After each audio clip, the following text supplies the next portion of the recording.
Dans cette classe, l'ambiance est détendue. Les élèves travaillent en groupe. Ils doivent résoudre en 1 heure plusieurs exercices de mathématiques. Pour certains, le travail s'avère compliqué. Il y a des exercices où on n'arrive pas trop à faire parce que c'est vraiment difficile. Comme celui-là, on n'a presque pas compris.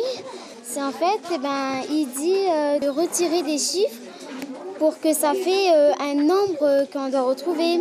Mais comme il y a plein de chiffres de 1 jusqu'à 20 mais qu'on n'arrive pas à supprimer, ça fait que ça nous bloque, on n'arrive pas.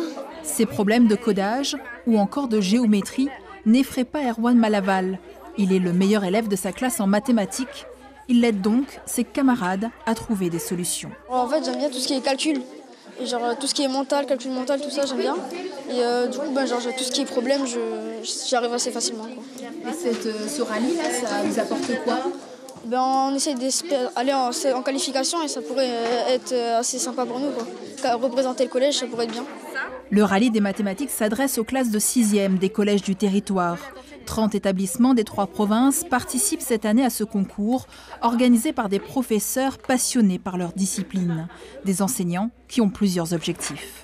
Pour donner un côté attractif aux mathématiques, pour donner envie aux élèves de faire des mathématiques, pour apprendre le travail en équipe, parce que les élèves ont du mal à argumenter, à communiquer, donc c'est une facette qui est importante pour les mathématiques, et pour sortir un petit peu de la routine, travailler autrement.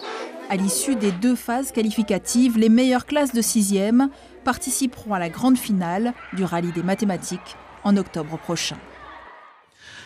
La province Sud lance des appels à projets, des projets qui seront financés dans le cadre du programme budget participatif. La campagne a déjà débuté. On écoute Nicolas Pagnier, secrétaire général de la province Sud, au micro de Brigitte Wap. Les compétences de la province, elles sont assez variées. On a le domaine de l'environnement, du cadre de vie. On a dans le domaine de l'enseignement une compétence sur les collèges. On a aussi des compétences dans le domaine de la culture, du patrimoine, du numérique. Donc c'est sur l'ensemble de ces sujets que des projets peuvent être portés. Et donc ces propositions, ils vont pouvoir les déposer sur le site internet de la province. Et ensuite, ce sont les habitants de la province qui vont se prononcer pour classer les projets qu'ils veulent voir réalisés. Et ces projets, on les réalisera en 2021.